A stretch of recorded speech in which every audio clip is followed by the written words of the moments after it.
If it's one thing former President Donald Trump values, it's family.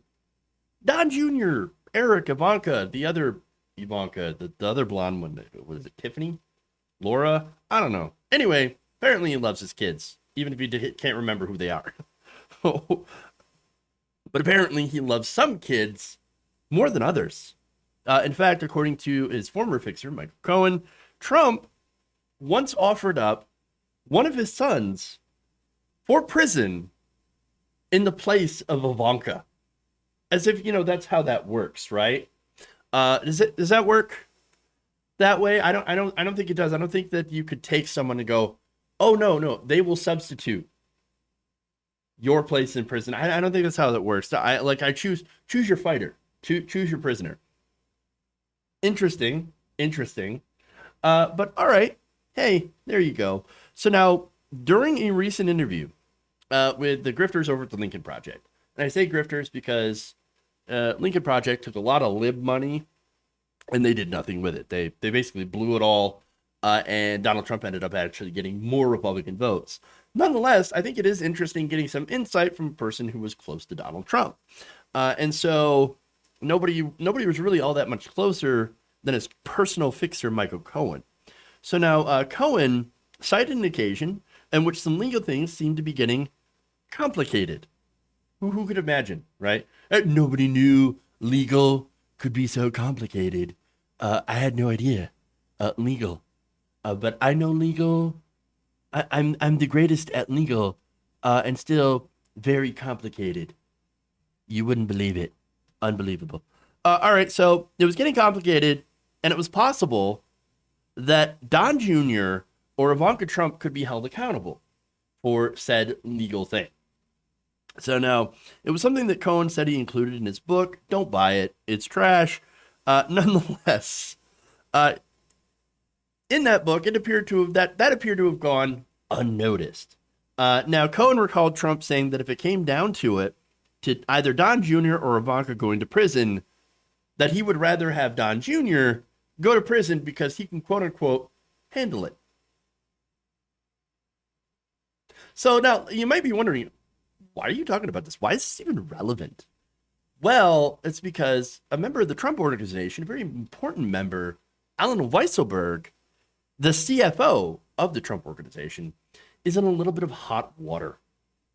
So now in recent weeks, it's been reported a grand jury has been hearing evidence about Mr. Weisselberg, who is facing intense scrutiny from prosecutors as they seek his cooperation with a broader investigation into Mr. Trump and the Trump organization, mainly over taxes, whether or not he had done tax fraud. And so that, of course, they looked into whether he was inflating his assets when it comes to securing loans from different banks, deflating his assets when it comes to, of course, paying his taxes. And so, yes, that is the definition of tax fraud. So basically lying about your assets. All right. So now the prosecutors, this is according to the New York Times, have obtained Mr. Weisselberg's personal tax returns. Well, that's interesting. And so in order to secure Mr. Weisselberg's cooperation in any investigation, which right now he's not cooperating, they're basically seeing whether or not Mr. Weisselberg had actually committed his own tax fraud.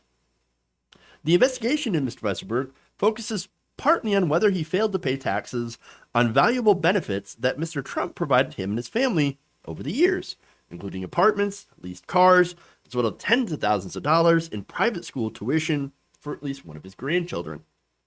Said the report, in general, those types of benefits are taxable, although there are some exceptions and the rules can be murky. And so they're looking into what was received when and how, and whether or not any of those could be stuck to Weisselberg in order to get him to flip on Donald Trump and give up the secrets. Because again, if anybody would know whether or not the Trump organization had committed tax fraud, it would be the CFO of the Trump organization.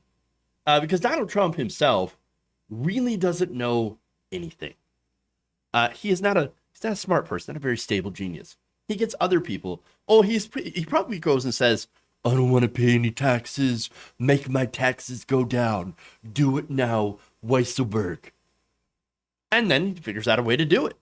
All right. And so I would assume that, yeah, Weisselberg is the guy to go to if you were looking at tax fraud.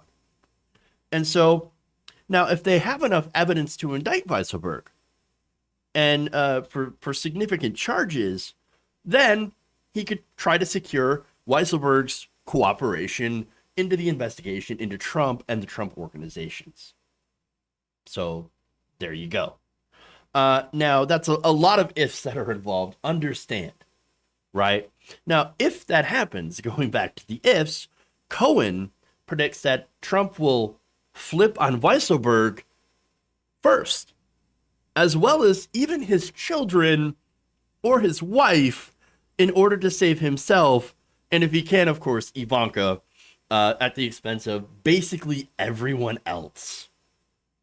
I wish I could say that I was surprised that he would throw everyone literally under the bus. In this case, not literally, but figuratively under the bus. In this case, but I'm not exactly shocked. Yeah, of course. And that he would choose Ivanka. Well, yeah. Again, going back to the weird relationship those two had, as far as like, oh, I'd be dating her if she wasn't my daughter. That's creepy. Like, that's super creepy. No, who says that to their daughter? So it kind of makes sense. Kind of makes sense that she would be the one, pretty much the only one besides himself that he would want to keep out of prison. So sorry, Don Jr. I know, fighting so many years for daddy's love. Turns out, you're not going to get it. Sad baby.